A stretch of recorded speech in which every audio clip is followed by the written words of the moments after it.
Go.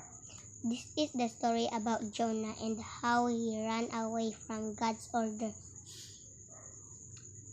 God picked Jonah for a special cause to go to the city and enforce his laws. God told Jonah he must obey. Jonah was scared and ran away. He boarded a ship and went to the sea, but from the Lord he could not flee. God caused a mighty wind to blow and toss the small boat to and fro.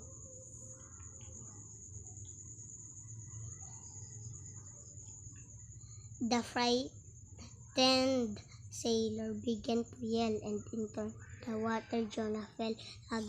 A giant fish came into the sight and swallowed Jonah in one bite. In the belly of the fish, Jonah stayed forgiveness. He prayed and prayed for 3 long days and 3 long nights. Jonah suffered his terrible plight. But putting was right. Papa, I mean my mama. Papa. God would punish Jonah no more and made the fish spit him out on shore. Jonah was changed that very day. He promised God he would always obey.